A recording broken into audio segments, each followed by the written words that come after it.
हरे कृष्णा बच्चों, सुप्रभात। आज हम पढ़ेंगे पाठ 3 आदतों की जड़। एक गांव में एक धनी आदमी रहता था।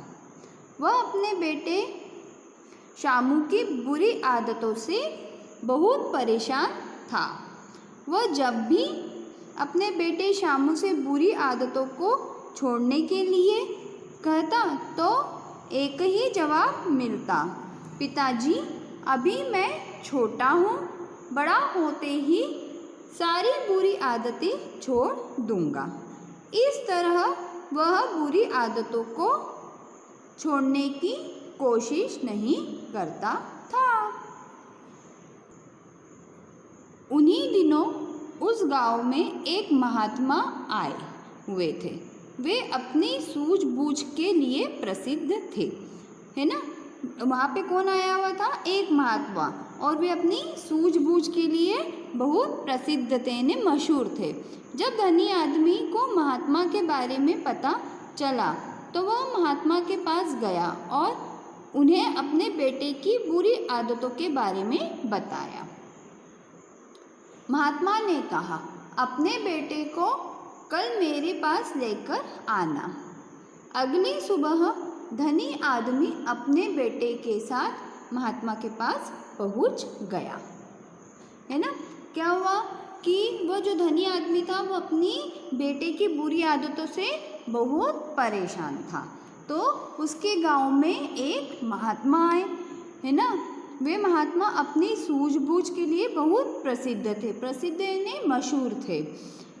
और वह वहाँ गया और उन्होंने उस धनी आदमी ने उस महात्मा को अपने बेटे के बारे में बताया। तो उस महात्मा ने कहा कि कल आप अपने बेटे को लेकर मेरे पास आना। महात्मा ने शामू से कुछ बातें की और फिर उसे एक बगीचे में घुमाने के लिए ले गए। एक जगह पर रुके और नन्हे से पौधे की ओर इशारा करते हुए बोले, बेटा इस पौधे को उखाड़ दो। शामू ने पौधे को बड़ी आसानी से उखाड़ दिया।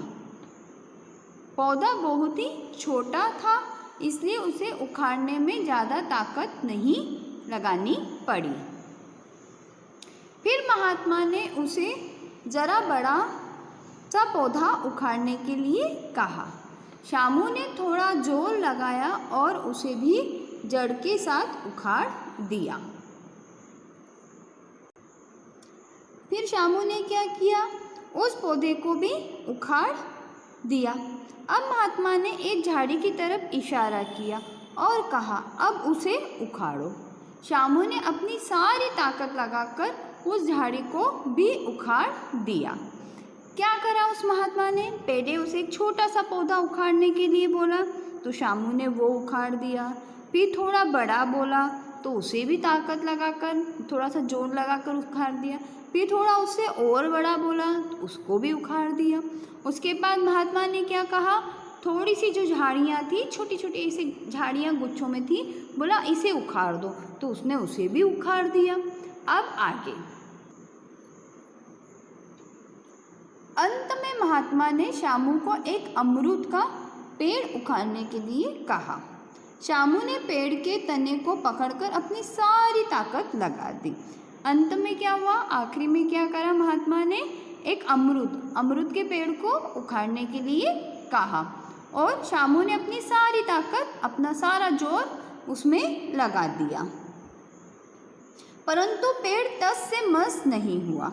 उसकी सांस फूल गई और वह हाँफते हुए महात्मा से बोला, महाराज इस पेड़ को उखाड़ना असंभव है। क्या हुआ कि उसने खूब जो ताकत लगाई, फिर भी क्या हुआ कि वो पेड़ तस का मस नहीं हुआ, मतलब वो अपनी जगह से बिल्कुल भी नहीं हिला। और शामू की क्या हो गई? सांस फूलने लगी, है ना। और उसने महात्मा से क्या कहा कि इस पेड़ को उखाड़ना असंभव है, मतलब इस पेड़ को उखाड़ नहीं सकते। तब महात्मा ने शामू को समझाते हुए कहा, बेटा बुरी आदतों की भी यही दशा होती है।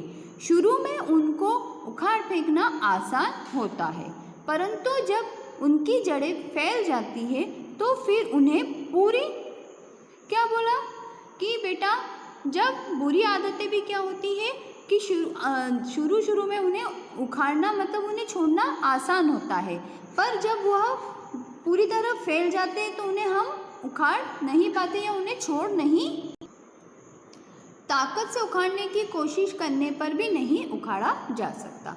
इसीलिए तुम अभी से अपनी बुरी आदतों को छोड़ दो। उन्होंने क्या बोला कि बुरी आदतें शुरू में तो आसानी से छूट सकती है, पर जब ये अपनी जड़ें मजबूत कर लेंगी, जब ये ज़्यादा वो हो जाएंगी तो ये तुम पूरी ताकत लगा लोगे, फिर भी यह बुरी आदतें तुम इन बुरी आदतों को नहीं छोड़ पाओगे।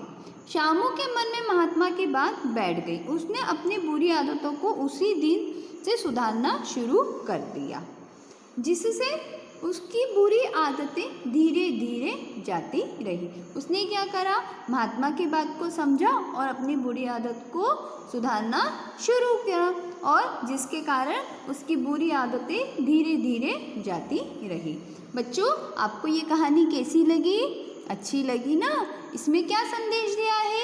शुरुआत में ही अपनी बुरी आदतों को छोड़ देना चाहिए। जब हमें कोई बुरी आदत लगती है, जैसे बुरी आदत मतलब झूठ बोलना, बिना पूछे किसी दूसरों के सामान को उठा लेना, है ना, लड़ाई झगड़े करना, ये सब क्या है? बुरी आदतें। तो जब हमें ये बुरी आदतें लगती हैं तो हमें शुरू में ही उन्हें छोड़ देना चाहिए। बच्चों, आपको ये कहानी अच्छी लगी ना?